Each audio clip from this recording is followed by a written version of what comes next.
to own it. Just wanted to take the time, learn all the things that I could about you. Now it's such a mess here. Oh, we are just stressed here. Used to be so easy with you.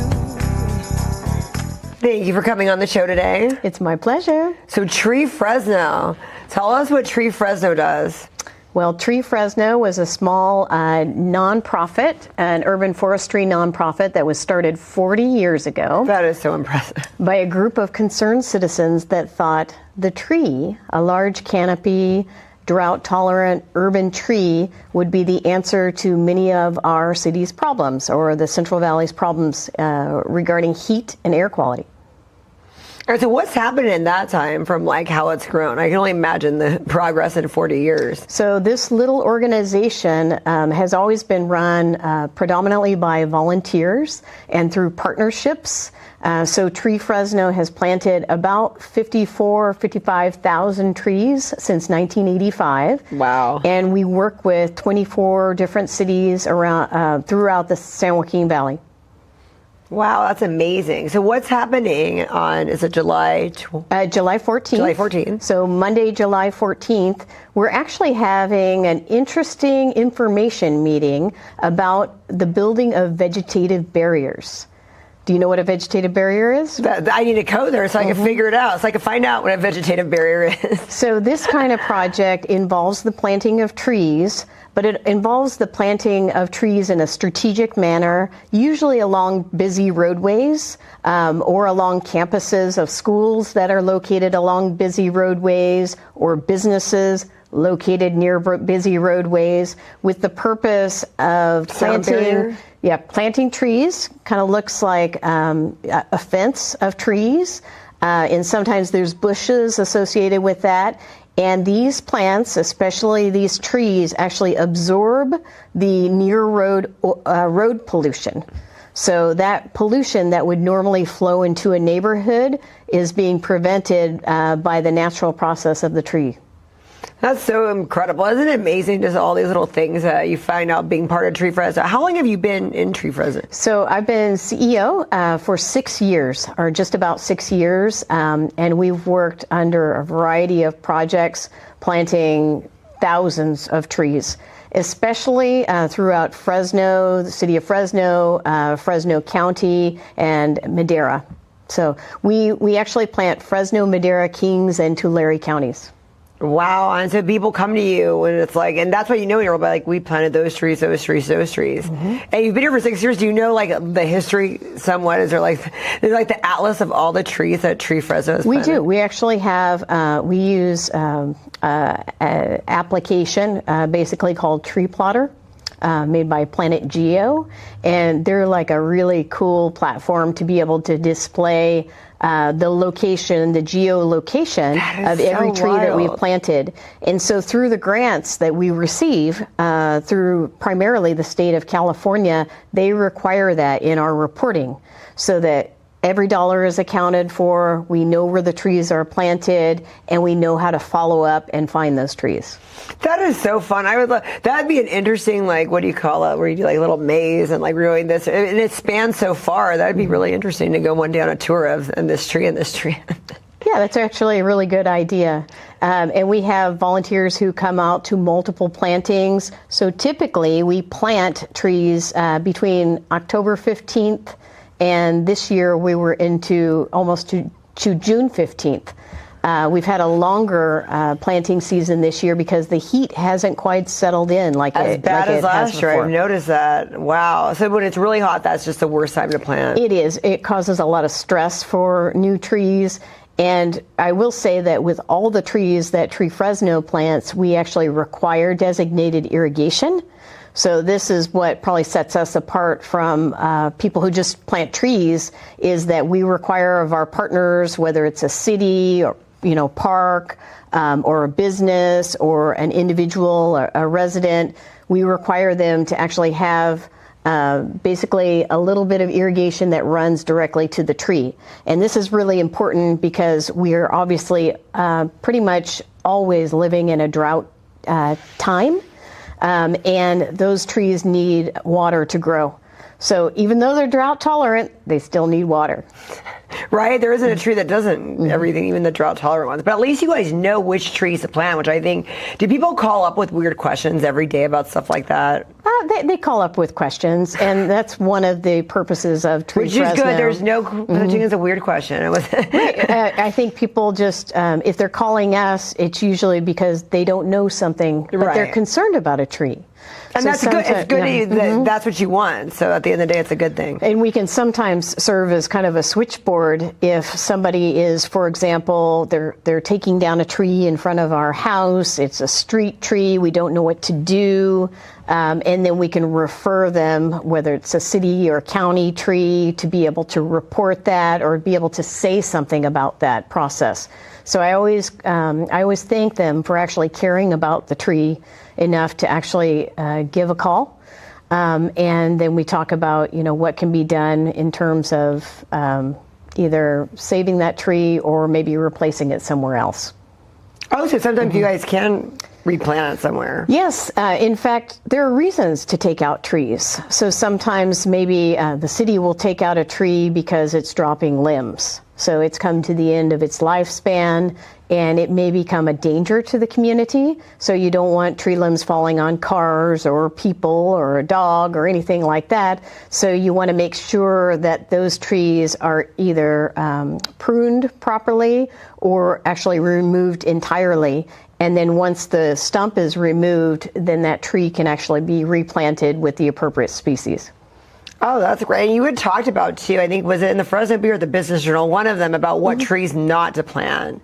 Can you recap a little bit on that, of what's not a good tree to plant here, that people want to plant here? Okay. So there are a lot of trees that historically have been planted, and even in decades before, even Tree Fresno didn't know exactly what worked best in the valley. Because we didn't see how hot it was going to get. Yeah, we just didn't know about 40 years ago.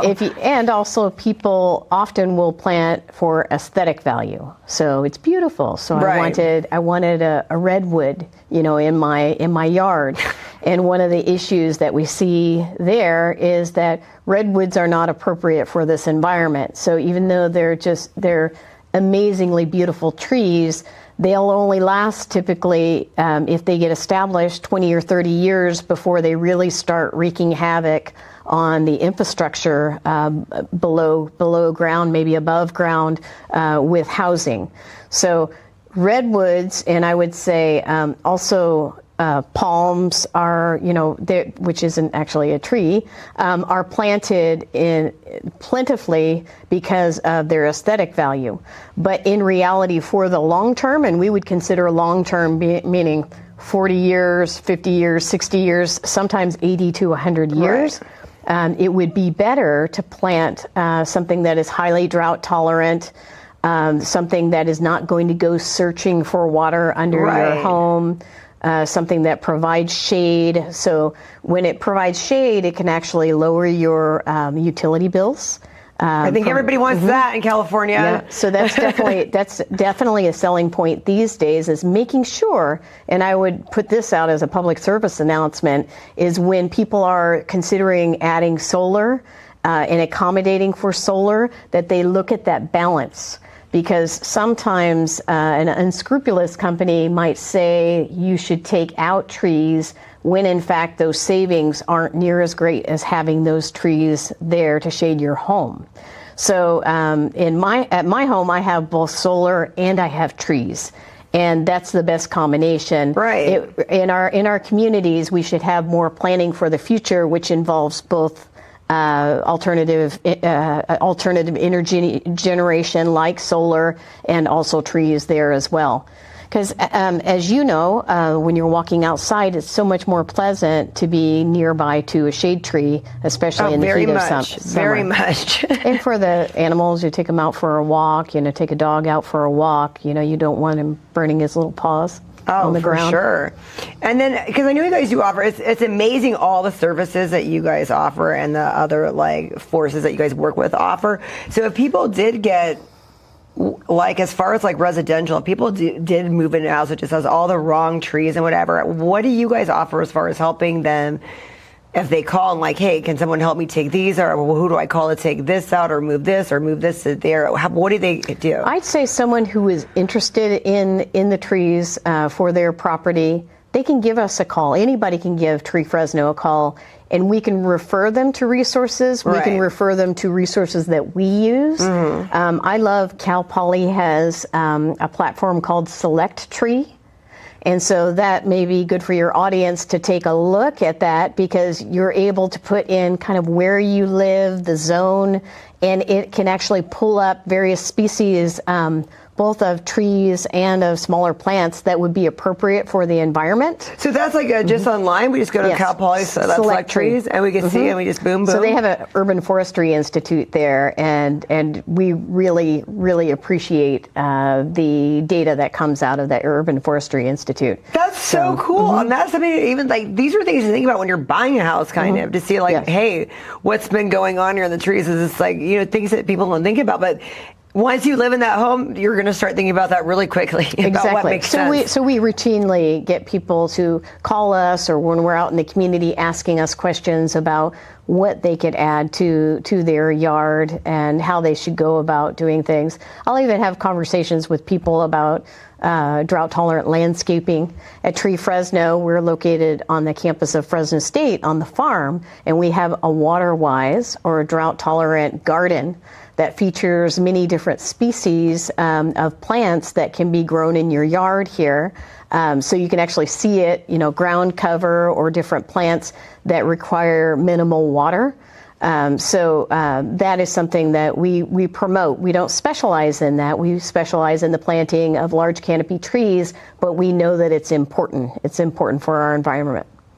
And does responsibility ever lie on you when like something happens, when a tree does fall somewhere, is that part of like your trees or where it's planted, or no. What happens? So that would be the property owner themselves. So when it's an actual, whether that so is right here, out here, a city responsibility, it depends. Where does that tree reside? I bet people call you with that all the time. They usually are going to call whatever city that they live in about that, unless it's their neighbor, and then they'll call their neighbor, or they'll report their neighbor. So they're like, I can't do anything with that. You're like, what? Tree world politics going on there. So, and it's important to know, and this is a question we routinely get, if my neighbor's tree is leaning over into my yard, so you can actually cut it back. In your yard. It's best to have a conversation with your neighbor to negotiate the pruning of the tree properly, and try not to allow it to erupt into something that will disrupt your peace in your neighborhood. And these days, I think that's more important than ever. Is like, if you have a question, ask your neighbor about it. Because you guys are really just kind of like the people that really help everybody, come to the rescue and like, hey, we're going to do this and make this better. That's kind of what I've noticed about Tree Fresno, right? Yes, it's really, it's supported widely in our community here in the central San Joaquin Valley.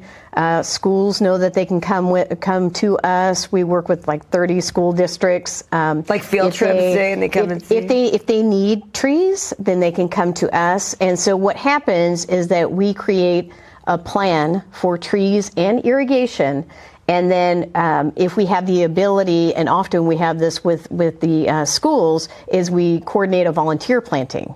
So recently we had one in Central Unified at one of the schools, and it was so fun to have the children out there planting trees with the interim superintendent at that time. So it's just really a lovely way to spend time together, and of all ages. So sometimes we'll have a tree planting of maybe 180 trees on, say, for instance, Caltrans property. So that's where we can plant lots and lots and lots of trees, and people of all ages can come out, whether they're little, or they're older. They can actually come out and participate to the extent that they can. I love that, because I go back, and I'm one of those weirdos that go back and visit their grammar school, like, oh, here and there. So to be like, hey, that tree, I remember when that was planted in our 6th grade class. That's such a fun experience. And when I'm out in the community, often people will come to me and they'll say, do you know that Tree Fresno planted 4,000 trees in one day? It was many years ago, but you're looking at Sugar Pine Trail, Clovis so Trail. Cool. So that shows you what the trees can look like for the future.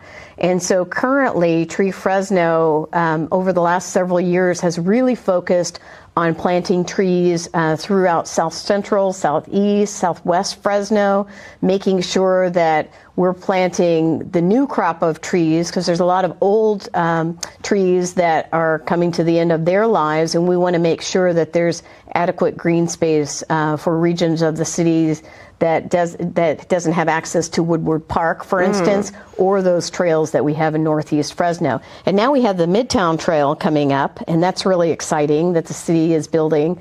And so I'm hoping to see just tons of trees on that trail. Wow, that's really cool. That's impressive. And I love that, because I've noticed when I've had the other people that you guys work with come here on the show, they've been talking about that, because you guys are all providing like resources and education for all these areas that don't have that. And when did that's kind of like been going on for the last few years? You guys have really worked hard on that.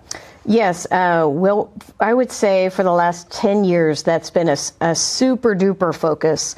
And I believe that stems from the state of California. The state of California has objectives in terms of lowering greenhouse gases, for instance, or decreasing carbon, or making sure that we provide urban greening in areas that have been sort of underinvested in over the years. So probably about 95 to 98% of the trees that we've planted, at least in the last 10 years, have been really focused on areas that need it the most. And it's great, because that's always like the focus. People always say that, but it's really cool to see that's actually happening, that you guys really are focused on it and you guys are doing it. That must be really cool to see. And people love being able to see it, to watch it grow, to be able to try to, so I have organizations that come back to me repeatedly and they're like, remember when we did that project at Sunset Community Center? Can we do another one over here? And same with the schools, same with Caltrans, like really just making sure that we focus those resources in the places that they were intended to be. Okay, what's like one of your favorite trees? In the valley? Yeah. Yeah. I love the Chinese pistache. I have them in my backyard, but they're actually not in my backyard. They're in my neighbor's backyard. So we hope they never cut it down. Right. So there are two giant trees, and though they do drop leaves and they have some fruits, and I have to clean them up because I have a pool in the backyard. And the reason why I'm mentioning this is because people sometimes complain about trees in that sense, is that there's only a short period of time during the year. And it provides so much benefit throughout the year otherwise, that it's good just to think about it as a little bit more exercise and a little bit something that I can do to care for my environment and my tree. So those trees, some of them turn yellow, some turns red in the fall, and they're really, really beautiful. What's your least favorite tree? Is there like a tree where you're like, that doesn't serve much of a purpose? Come on, you can be honest. Well, I prefer, so we have a palette of trees in which we plant at Tree Fresno. Okay. So it's not a tree that I dislike seeing, but it is planted so often where we could plant other trees that are bigger and could provide more benefit. And everybody who knows me knows the name of this tree, but it's a crepe myrtle. So, and it's pretty. It comes in red, it comes in pink, it comes in, like white, it comes in purple, but it's not as big as it could be in some of these locations where we could have, like a coast live oak, or a Chinese pistache, or Mondel pine, or deodar cedar. So those are the kinds of trees that really get the job done in terms of providing shade and sequestering carbon and to be lowering greenhouse gases, recharging the water table. The bigger, the better when it comes to trees. Except for the redwoods. Yes. So in terms of the palette that we use, that's appropriate for the urban environment. For the drought. Right. So for the region. For the region itself. And so July 14th, what exactly is it about, and what time does it all start? So we actually are being hosted by Elite Elite Tree Services has a facility in Clovis. I can't tell you the address right now, but I'll provide a flyer to you. And what we're having is the opportunity to both have Zoom and in person, and it's a workshop covering our work together with Sonoma Technology. Oh, so we could zoom in to see what's happening? Oh, yes, that's cool. Okay. And Sonoma Technology actually measures the air quality.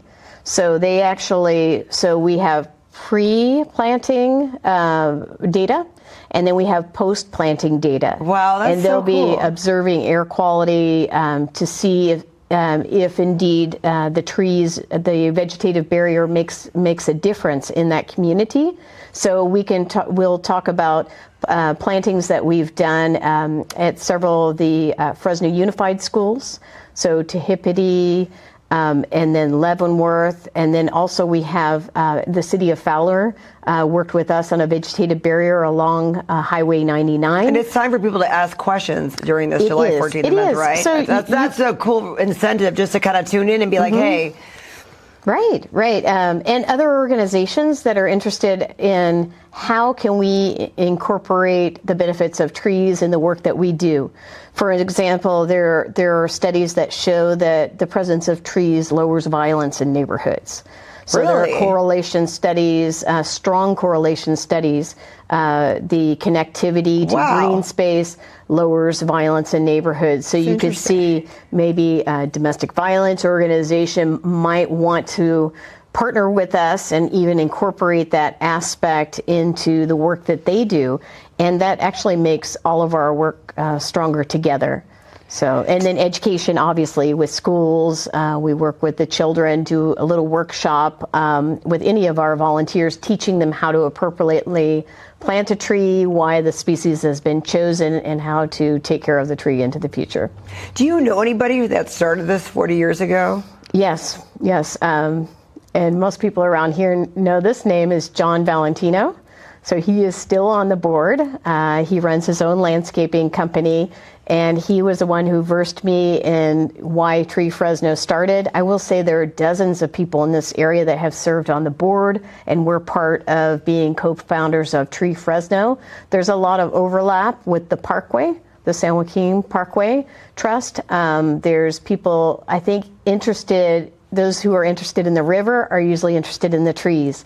And what we have different for us as Tree Fresno is we focus specifically on urban areas. So as you're probably aware, many people in Fresno don't actually leave Fresno for the river or leave Fresno for the mountains, and especially when they're younger and parents are busy, they're going to school, maybe transportation is an issue. So those green spaces, including our parks or just your local street trees, are extremely important. They actually add value to the quality of our lives. Well, I bet everybody there, that's been in, love all these changes. So cool that you're seeing how the air quality is before you guys plant them, after, to be able to do all that research and data. It's got to be really rewarding. It is. And in terms of longevity, so there are many studies that show that trees improve quality of life. So we talked about decreasing stress levels, violence,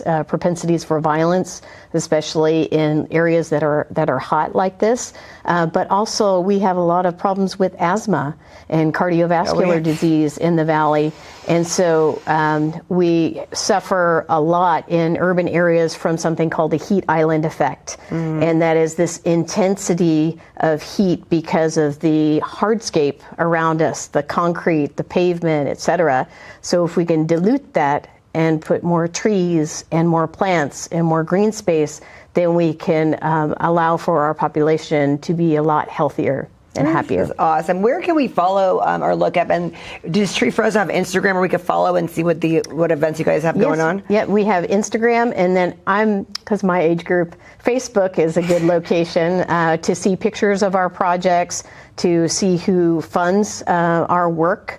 And then also you can go to the website, which is treefresno.org. Thank you so much for coming on the show today. And everyone, show up on July 14th in some fashion, either online or in person. Yeah. Thank you.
Thank you for coming on the show today. Thank you for having me. You have an exciting story because you've just done so much. You've traveled the world, and now you're dealing with a really rare illness. So tell us a little bit about your background and how you came to have this illness.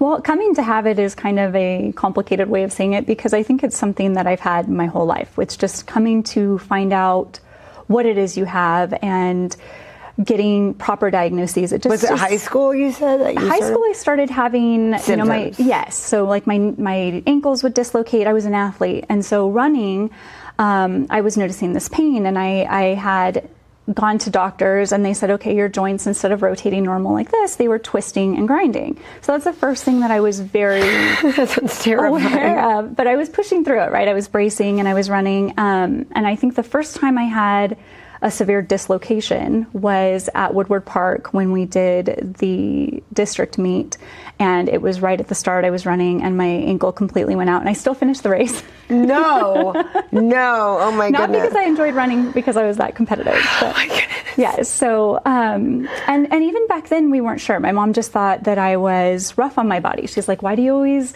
sprain your ankle and dislocate your ankle when you're just playing basketball at recess, you know? And I mean, we're talking recess when I was a kid. And I was diagnosed with hyperflexibility. That was kind of the first thing that I was given. And then down the road, you were able to like do all weird stuff with your arms? I was very, I was God. extra flexible. Because that's bad sometimes when you can do all that effort. Yeah. So now it was kind of not good for your body that you can do all those things. Okay. I mean, it's like exciting to be able to be that flexible. To show your friends your party trick. Yeah, I used to be able to put both legs behind my head and walk on my hands. And I can't imagine what all these limbs do not look like. I wish I did, because at this point back then, I probably would have never done it again had I seen it happen. But yeah, that was definitely something that I think I was at a church lock-in doing that. So, you know, super appropriate.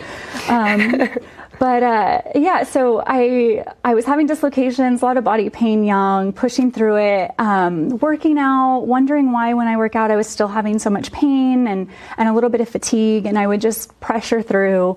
And then I started, a little bit later in my early adult years, I started passing out. I started fainting randomly. And still having dislocations. I remember I was cooking brownies. This was back in high school. I was cooking brownies in the kitchen, and I just took a step to put the brownies into the oven, and my knee came out. And I'm screaming on the floor. What happened to the brownies? The brownies were everywhere. They were still liquid, so they were just spilled on. It was like that cheap mix, you know. I was a kid. I was making like cheap brownies.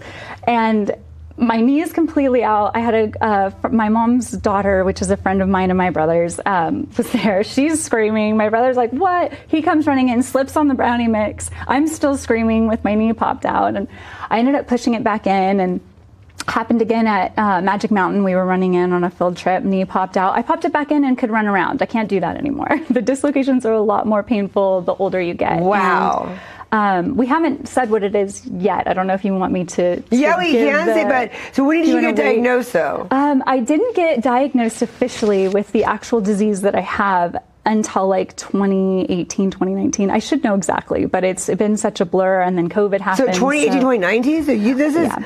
Wow. And then you were going around modeling, traveling. Yes, I was. So you knew that there was something weird, but then you still had a cool job and still went and had adventures. So what were you doing? Tell us a little bit about your adventures. Oh, gosh. So happy stuff. That's great, because so much has been difficult, especially recently. I worked for Red Bull. I was a model and did a lot with Red Bull. And then I did the F1 invasion in Indianapolis, Indiana, when we still had the Formula One Grand Prix here in Indy, and met some of my favorite people in the whole world in Formula One. And that is Bridget Lee and the Sutton brothers. And I was very blessed to have been brought over, and I ended up leaving Red Bull and doing some work directly with Formula One with I call her my sister, Bridget Lee, and doing some work with the Sutton brothers, and got to meet some Formula One drivers and go back into the paddock. And so like kind of like a promo model in a way. Yeah, I was a promotional model. I did a lot of other work with different brands and repping and doing promotions and some guerrilla marketing as well when that was first coming out. And I really enjoyed that. I really enjoyed being around people and speaking about things. Red Bull was the most fun job. I think I was 19, driving a little Mini Cooper around with a soda or Red Bull can on the back, so and educating everyone on Red Bull, and it was a blast. It was really. Did it give you wings? It definitely gave me wings. I definitely took off, and then I actually, ironically, I am a pilot, so I actually took aviation in college. I love this, girl. You just have so much going on. I love this. And I think having all of that going on, and then being so restricted and so limited by my body, has been probably the hardest part too, with all these diagnoses, and getting the diagnoses, I think, is very difficult. And so I think educating people, and it's becoming a lot more known. Like, a lot of doctors and medical professionals aren't aware of my disease. So at what age did you were they like, this is what you have? And what came where it all like? So a neurologist brought it to my attention, and it was in my chart when I was like 20, 21. And I didn't acknowledge it. I didn't understand it. It's a very strange word. So I'm going to go ahead and spill the beans. It's Ehlers-Danlos syndrome. So it's EDS, and it's two men's names. So Ehlers-Danlos, and then it's a syndrome. There's multiple different types. There's over 10 different types of Ehlers-Danlos syndrome. Some are testable genetically, some are not. They very much affect your heart. I have HEDS, which is hypermobile Ehlers-Danlos syndrome. And is it hereditary at all? Or? Yes. So a lot of it is, and I think that they're going to find, as more testing goes on, that it's all hereditary. And it's quite a spectrum of how it affects you and it affects your body, and how it impacts different people differently. Some people have it, they live their whole lives, and it doesn't get very extreme.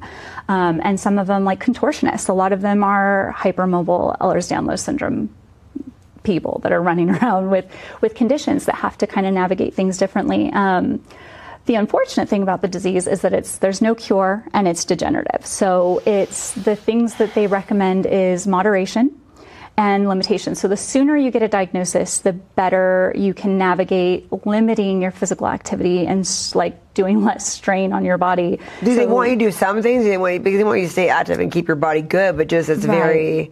What do they say is a good exercise? Water. Like yoga? They want you in water. So anything swimming. Yes, a lot of things in swimming that release the strain on your joints and your muscles. So Ehlers-Danlos syndrome is a connective tissue disease. So your connective tissue don't hold anything in place. So we're not just talking bones and joints, we're talking your organs. So everything starts, and we won't talk about my age, but as you mature, everything kind of starts to collapse and hang down anyways, especially in women. And if you've had a child, especially for mothers, you guys know what I'm talking about.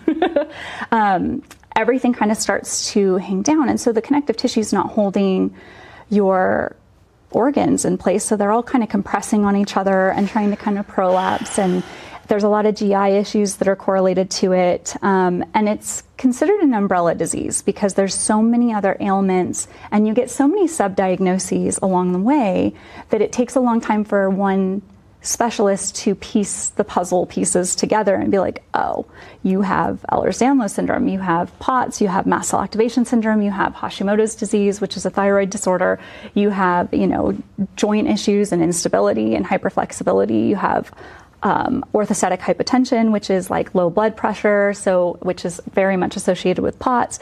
All these things kind of came little by little, and I was seeing different specialists for all these different ailments. And I was having some cardiac issues with a little bit of arrhythmia, and I noticed my heart was skipping a beat. Oh my gosh. Yeah. So And every day I'm still just pushing. And I mean, I was a single mom for a long time and working 3 jobs and traveling around. You seem like a very active person. Which is the hardest part is so I have a little mobility scooter that I jet around in, and I try not to let my ailments and my disease limit me as much as possible. I still go to amusement parks. I still try and show up for my son's games. He's a water polo player, which I love that he's in the water because I'm terrified. He's almost 6'7", and he is tall and skinny like I am and was. And I fear for his joints as well. And he does have pain. He hasn't been diagnosed with anything yet. And I'm just kind of keeping an eye on him. Well, thank God he picked the water sport, right? I'm so glad. He's not playing football. Thank goodness. So glad. And he's great at it. And it's been so fun. He travels year round. It's definitely hard to keep up with because I can't drive long distances anymore. Not by myself. I definitely have to have someone chauffeur me around most of the time.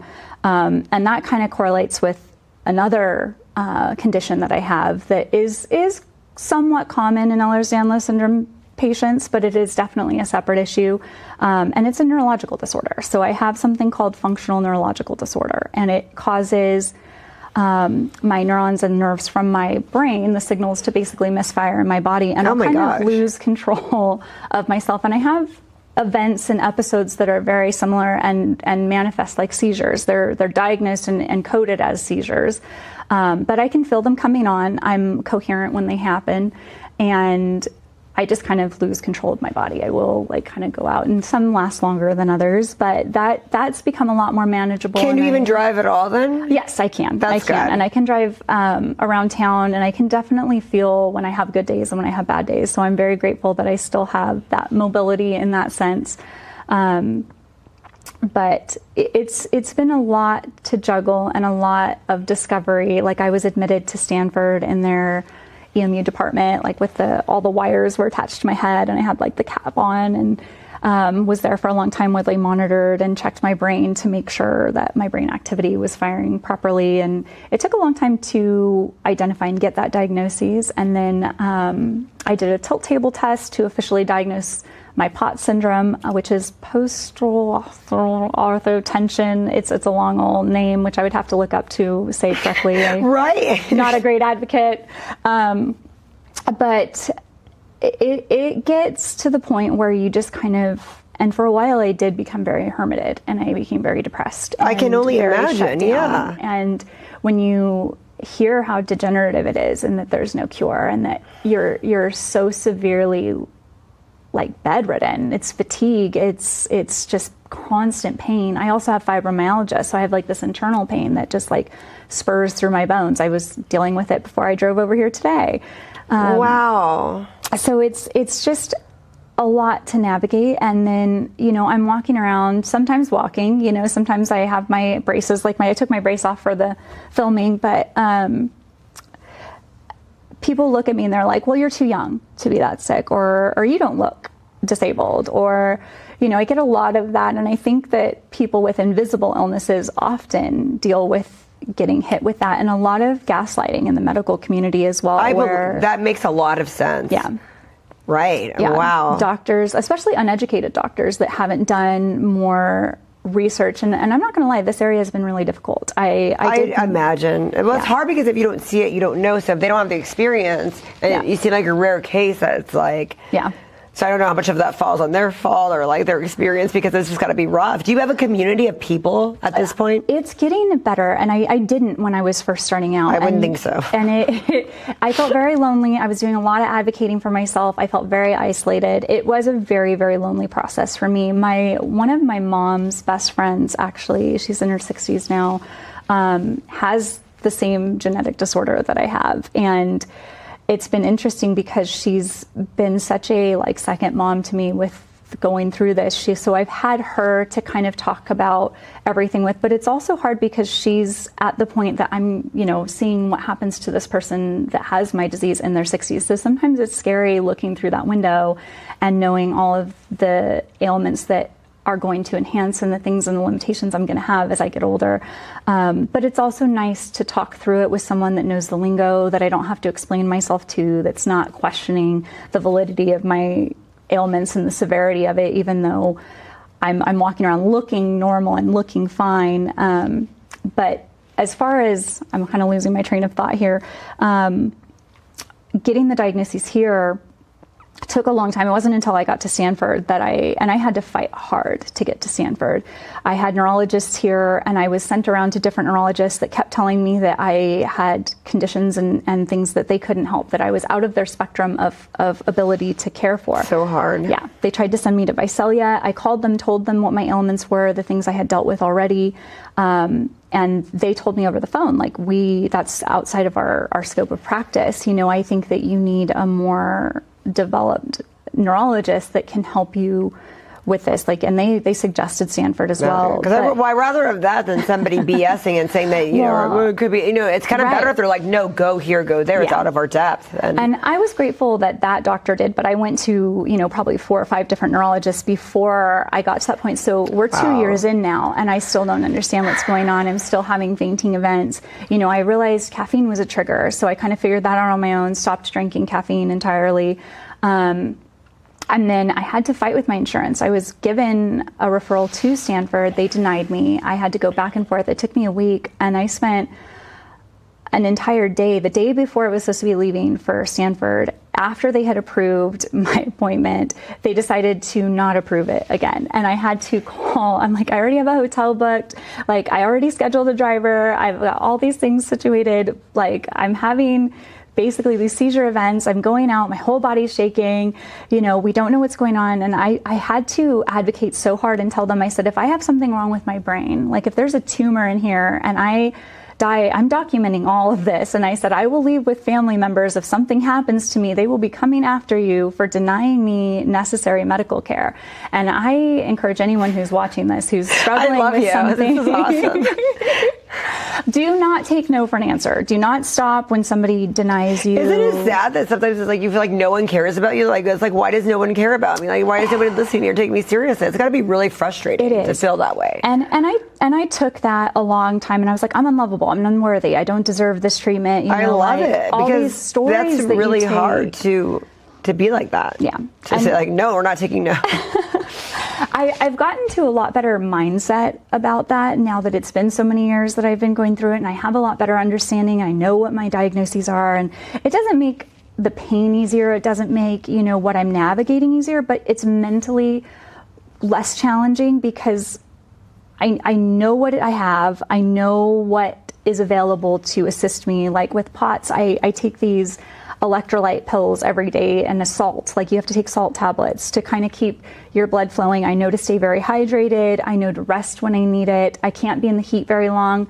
The cold makes me really sore. There's all these things I know, and I just kind of navigate things a little differently. And I've let go of the stigma of, I still have vanity, don't get me wrong. I still like to look really pretty. Yeah. And I like to dish. I don't feel super cute on my motor scooter, but I try. But I just take the things that I need, and I try and just not worry about it, because I would rather be out doing the things that I still love, which mostly is concerts. I like to go to concerts.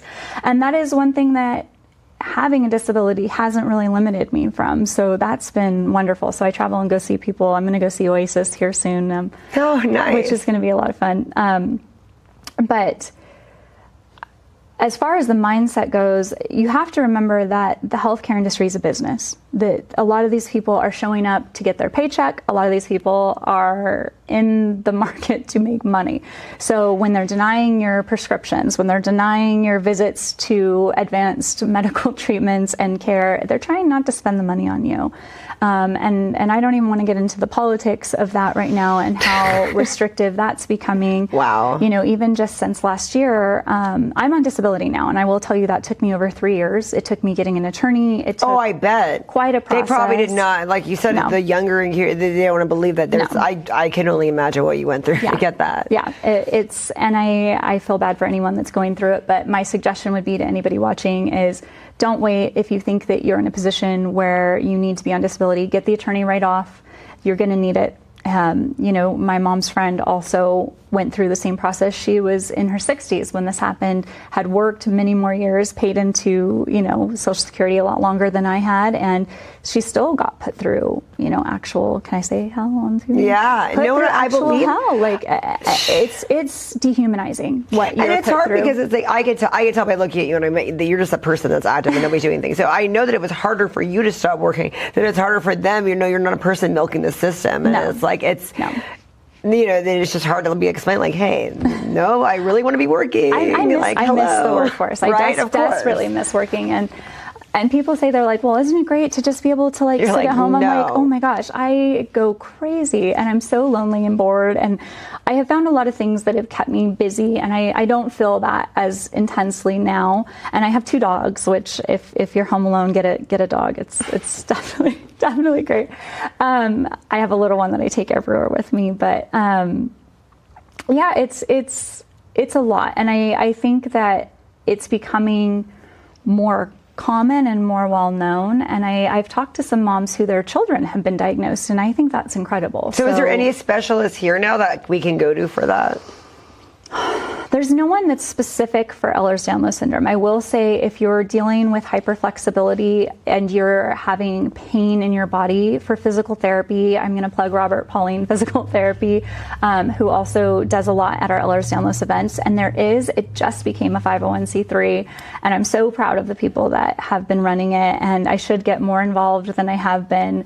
But there is a local chapter of Ehlers-Danlos syndrome that has started. They have 2 annual run-roll events that have happened so far here in the Central Valley in Clovis. And on Instagram, you can find them on Clovis Fresno EDS. So I've been plugging into them a little bit more. Most of the support groups that I've been involved in have been overseas. I've done a lot with the UK. Wow, okay. FND is a lot more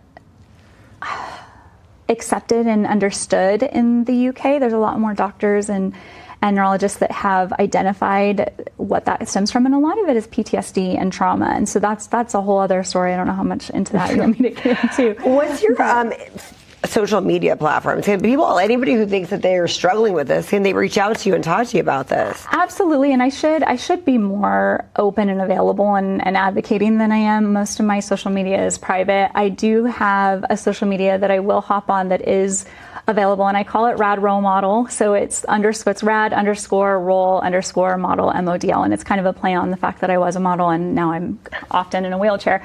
There's not much content on there, but it is public. If you do want to find my private account and you just want to send me a DM, I'm at carlie.n1, and it's Carlie CARLIE. N1 is my son's cap number for water polo. So Well, you gotta plug that. I gotta plug that. So he had me switch my screen name, which was really cute. He's like, Mom, why don't you change it to N1? Because his is Carson N1. Also, if you want to follow my son and his water polo adventures. I love this. So this is so cool. But I want to keep up, and then we can also keep up on when there are events here too. That's another thing. Yes, and I think that's really important. And I'm very open. If anyone has questions or they're experiencing ailments, and I've learned a lot about other degenerative diseases and disorders just in trying to find in the process. Trying to figure yes. out. They try to diagnose me with lupus all the time, and I bet. and MS. Well, because a lot of things are very similar, and they have a lot of similar, so I can see that. Thank you so much for coming on the show today. This is great. Absolutely. You'll have to come back when we'll talk about the PTSD part. Absolutely, I would love to come back and a little bit more on the FND, and I think there's a lot more stigma to that. So I think giving people a platform where they don't feel insecure about talking about it, or they don't feel Nobody should in this day. It's 2025. No one should feel that it's great to finally kind of know your diagnosis, be aware of it, and see how you can overcome it. Yeah, absolutely. Thanks for having me. Thank you for coming on the show.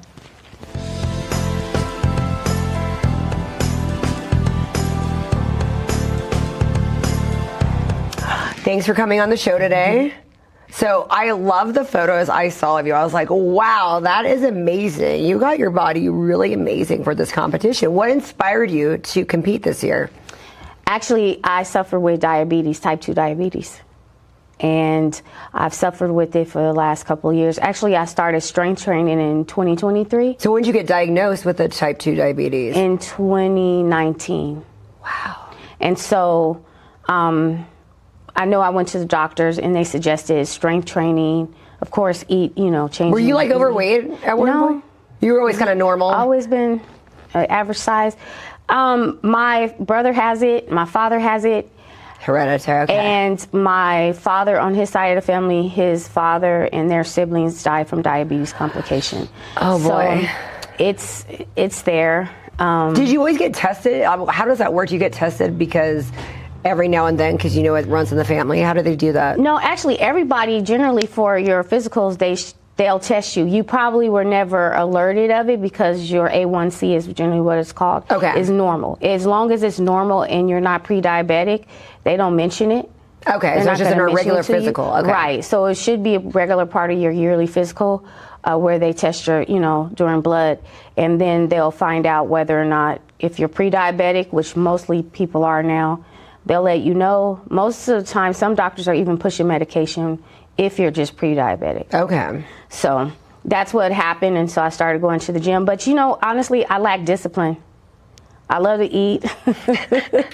I love my snacks, and I lack discipline. And I'm like, I need a sport that I can do, but that's going to get me to a place of discipline and get my body right. And so I decided to compete. So can you say your age or no? Don't you? Yeah, actually, I'll be 51 years old July 4th. That is awesome. So that's a great thing to celebrate, right? Yeah. Okay. Yeah, so that's what made me decide to do it. And so I started prep December, actually the day after Christmas.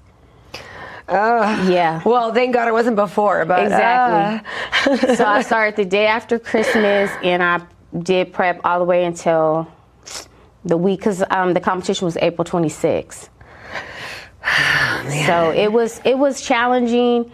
The first 30 days, on day 30, I cried. I was so tired of eating that food. I was overwhelmed. It's all mental. Right. It's all mental. And so after the first 30 days, I was good, because I had, of course, 90 more days to go. But I was good. And my husband he's a coach, like I said, and he's always about the mindset. So he was like, when I got my mind right, he was buying me gifts every 30 days. And I'm talking about good gifts. Perfume. He was telling me about the dedication, the hard work I put in. I said, I should have been an athlete when we first got married. Like, I should have been playing tennis or just playing soccer or something. So that's what happened. Yeah, that's how it came about. And I didn't know too much. Actually, I was going to Lauderdale Fitness. Okay. Private gym. I love that gym. The community, a great community of women. And you have trainers, so you show up, they work you through your workout, and you get it in and you leave. And she's really into empowering women. That's her heart. She really loves empowering women. And that, in April when we competed, it was 31 of us that she had on the stage. Wow. Yeah. So that was the competition, was for her gym was the competition? No, what happens is that I'm not exactly, we were part of Spectrum Productions. So Spectrum Productions have competitions. Okay. So generally I think they're a smaller one, I believe, but they always have them here in the tower. And so every April, I think September too, they have the September one. So generally that is where we all start, is going to the April show. They're ready for the April show. So she had a lot of women, and we all had a story. That was the beauty of it. Like, we got to sit around right when we started prep, and got to hear everybody's story. Wow. So we all had a story. So your story was the diabetes, mm-hmm. That's what you had. And then what were other people were struggling with? Some had overcome cancer. One of the women there, this was going to be her third or fourth competition. She was actually one of Laura's first, and she was just competing because she kind of was like, I'm going to retire. But one of the ladies there had cancer, breast cancer, and she says, I'm doing it for her. And she wore a pink bikini. Nice. For that. And so some of them, a lot of the times, is confidence, to rebuild that self-confidence in themselves. So there was just so many different stories and so many whys for the competition. So that's how fun. So was it a friendly competition? You became friends with all these people. Well, I had fun. It was like, I told you, it was like my first one. I trusted the process. whatever she told me to do, I did it. And I just had fun. Now, when I got there, okay, and I saw all these other women, I was like, oh, okay, I'm supposed to look like that. Then that competitor kicked in. And it's like, okay, I got to do some more work here. I think that was the part for me. I had fun. I enjoyed myself. All the women were great. But then after I started thinking about it and I looked back at my pictures, I'm like, no, that was cute, but I got to go back and compete. Dang, I thought they were such great pictures. I was like, man, I was pretty satisfied with that. I think most people would be satisfied with that. Yeah, and people were like, I could have stand to lose a little more body fat for that. My thing is too, because I have diabetes, because I am hormonal, you know, I take hormones. I need a separate meal plan, nutrition plan. So you have to be a little bit different. Yours is going to be a little bit different than the average person doing this. Yes, it needs to be. Did you have a coach at all? I know you had a kind of a trainer. Did you get a well, Lorna is the main coach because she's the. So she coached you on how to walk, how to pose, posing. All she that. has some posing. Other staff because she has a team, so we were able to go to them for posing. So you go to her for everything. She's the one we check in with each week. So she's the main coach, but yes, we have trainers when we go in there, but she was the main coach. So I just felt like I needed more, like the nutrition, the stretching, because I have lower back problem. There's one thing with competing and posing, it takes a lot. You got to have the loose hips. You got to have a good back. As we get older, it's like, So just recently, I ended up finding a trainer that's giving me everything. That's She's awesome. a certified nutritionist. But if I wasn't going to compete again, I would have stayed at the gym I was at. So now where are you going? Nicole Higgins, and so she's. Oh, I love her. You know Nicole? I know Nicole, yes. Yes. Nicole, I didn't know about her until my hairdresser, his name is Michael. Now that's a body. Yes. I seen her, I was with her this morning doing my workout, and I'm just like, your arms are still. So she's awesome. She's awesome. My meals. Oh, that's great. You're in great hands if you have her. Yeah, so this month she changed my workout. It's a little bit harder. But I was able to she listens to you. It's like I literally have a personal trainer. Like, even though she has other clients, but it's just, I don't know what it is. It's just like, she's literally like my personal trainer. Well, it's awesome. And now you did something great and these people help you get you here. And now you're going next level. So that's really cool. That's so cool, the transition of all of that. So yeah, everything's great. So I think the main part for me was the bikini. Because I grew up in a Pentecostal church. Okay. We wasn't supposed to wear no bikinis. You're more than wearing a bikini in this. Oh yeah. So yeah, that right there. And two, I had a body complex with my body. I think we all do. So, so having to be like up on the stage in front of everyone, like, and then in the bikini. And you may not know.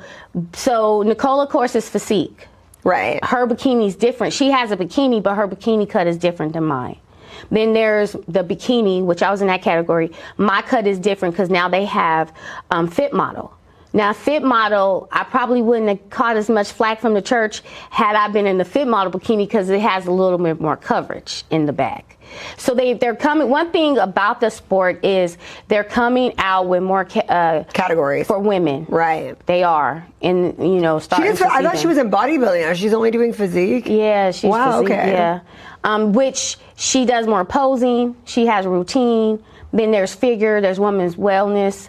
Wellness, they said, was for the women that have BBLs because you could be a little bit thicker down here at the bottom, So it's just amazing. And you did physique. I did bikini. You did bikini. Oh, you did bikini. Okay.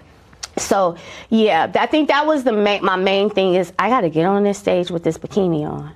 That must have been a lot, huh? Yeah, and then they judge the glutes. So the front pose and the back pose is everything. That's the moneymaker. And the posing, the walking, the transitioning. So it's a lot. So what was the feedback you got after this competition? I will say, during the whole time, I've had so many people tell me they've gone back to the gym. I think the best story is I have a cousin that lives out of town, and she's been heavy set for many years. And she called me one day and said, I need you to stop trying to, deal with them haters. She said, because of you, I lost 15 pounds. That's so awesome. You do something for yourself and it inspires other people. I love that. That's a great story. Yeah, and that was in May. I love that. She texted me the other day and said she's lost additional 15. So I don't care what the people got to say. When you get stories like that, what haters do you have? They're the mothers of the church. Because of the okay. Now I get it. The church. But then I've had some. I think it was just the whole bikini part. But it's just part of the sport, and I know it's a lot to get overcome, but it's really for that. It's a sport. Yeah. If I ran track, then I guess you would, Yeah.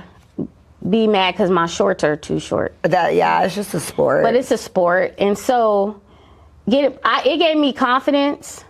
It gave me and I know that I can do it. Like, I know I can do it. I did it, and it's just being able to keep it up. And it's a lifestyle change, because with diabetes, just because I conquered that, and yes, my A1C was 5.5, which is very good. It's a lifestyle now. I can't just turn it off and say, okay, no, I have to continue. Well, what did you do during that month off, though? You did it in April. You said you might be getting back into it. So during May, did you have some good meals? Tell me you had some fun. I did. I waited a couple of weeks because Lorda gave me a reversal meal to ease you back. That's good. Like, I can't eat ribs now. I tried them. And my stomach was like, girl, I don't know if we need to hold on a little bit longer. So some of the things it's just like, so I think, moreover, I stopped eating.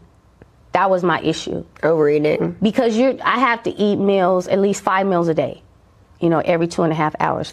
And so between the transitioning, what am I going to do? Because I'm felt very loyal to her gym, to Lorda's gym. Like I said, I've been there. I invest in her. Like, I believe in everything that she's doing, especially for the women in the community. So I think I had a little stress moment because I didn't want to leave, but I knew I needed to, because I needed more.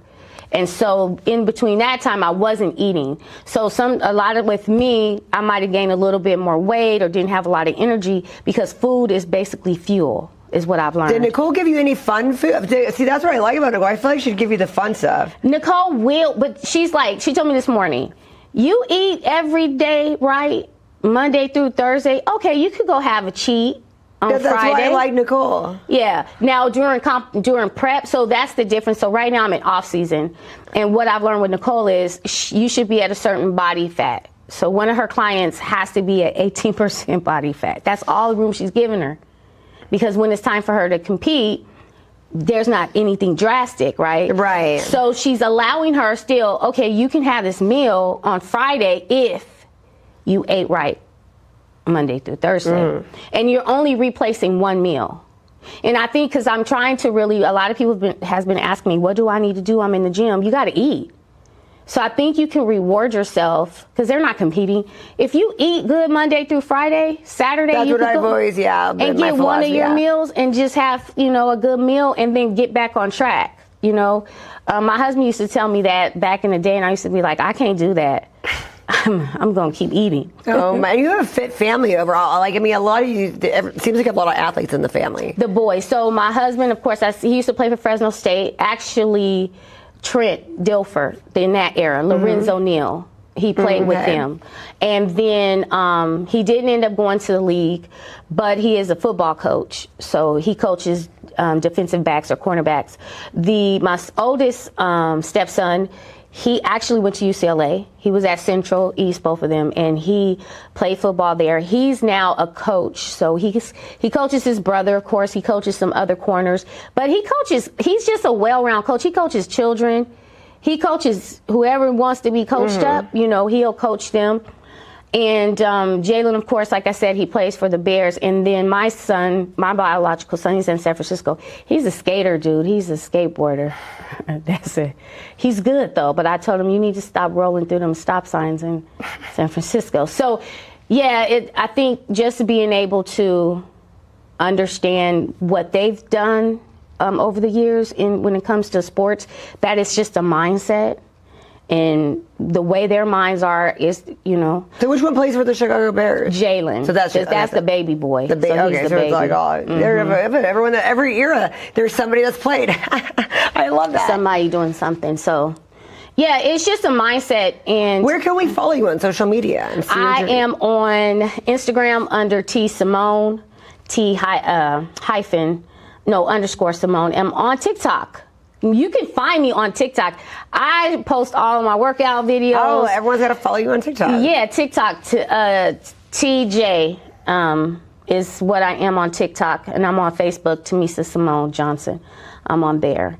So. Well, thank you so much for coming out today. We're going to follow you, and I can't wait to see what the next competition holds. That's why I want to follow you and see what's happening. I'm excited. And you know Nicole, so I'm really excited. I'm going to have to tell her. Oh, yeah, tell her Sparkle says hi. I will. Last time I saw her, we did a commercial together. Oh, really? Yeah. Okay. Yep, I love Nicole. I'm enjoying my time with her. So, yeah, follow her and then follow Nicole Higgins. Thanks for coming on the show Thank you, today. Sparkle, for having me. Appreciate you.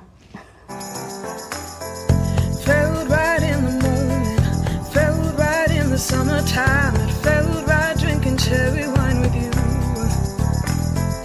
Just wanted to own it, just wanted to take the time, learn all the things that I could about you. Now it's such a mess here, oh, we are just stressed here. Used to be so easy with you. Now I must confess here, oh, I must confess, dear, don't think I'm in love with you. Winter is coming and I don't know what to do, and there's no more use in running, no more running to you. And I don't want your loving, I don't wanna be just friends, knowing all this time we were playing pretend. It's a mystery.